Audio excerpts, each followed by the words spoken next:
I was visiting the Seattle Art Festival, a little kind of like Basel art show kind of thing. I was like, wow, all this art, ooh, that's art. And I was talking with my friend's spouse, and she's really deep in it. She's like super philosopher, and I was like, well, why do artists do this? It's a very typical question that she disassembled for me very quickly. Like, there are three things. There is the subject, there is the context, and there is the object. And I was like, well, can you unpack that for me? She's like, well, there's the object, there's the object itself that you objectify. It's physical usually. And then there is the subject. What is it referring to? Then there's context.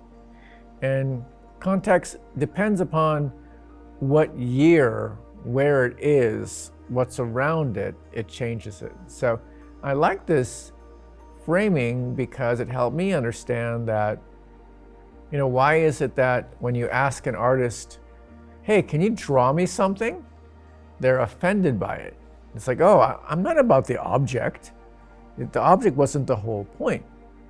Like, it's in the context. It's kind of like cheese. Like, I was never into cheese. For my whole life, I was like, cheese? I don't really get it. And then I was in Cognac. I was invited to work on some Cognac type of stuff. It was France, so it was like a beautiful cheese plate. And then there was a gentleman there from the Netherlands. And he was like, oh my gosh, this cheese plate's amazing, isn't it? And I'm like, I don't know, I'm not into cheese. And then he said, well, let me show you. He was showing me how it's like a scientific experiment in eating, where you can have some of the soft cheese and you have some of it with the honey and you have it with the cruncher. It's like each time you're making a new sensation. I learned to appreciate it. So I think that art appreciation is well beyond just, oh my gosh, it's beautiful. That isn't enough, is what I realize, for any field you enter. And that's what I learned from art. So when I was in Cognac, I wasn't there for the cheese. I was there to facilitate the communication of Cognac, which I didn't know. Cognac is constructed of multiple kinds of grapes and a kind of grape juice that's fermented. And you have it from different years.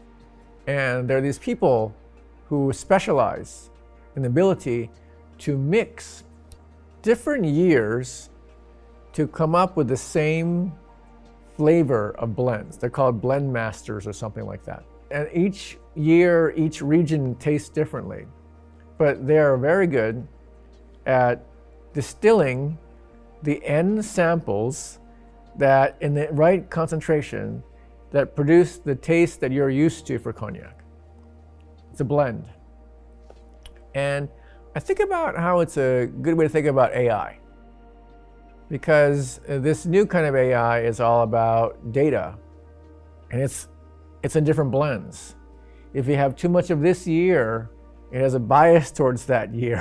If you have too much little of this, it's not communicating that part. However, though, in that industry, there are the master blenders who spend decades at the craft. That's all they do all day, is find the right combination. I think what's different in this age of AI is there is no taster, there are no human beings who are these tasters right now. We're getting all kinds of blends right now. It's a very unstable era for AI Cognac. And I imagine that as time changes, we will have people who are really good blenders. I think that the different model companies are essentially making a certain blend, and they're trying to improve the blend. There is no well-accepted blend yet. It's pretty exciting.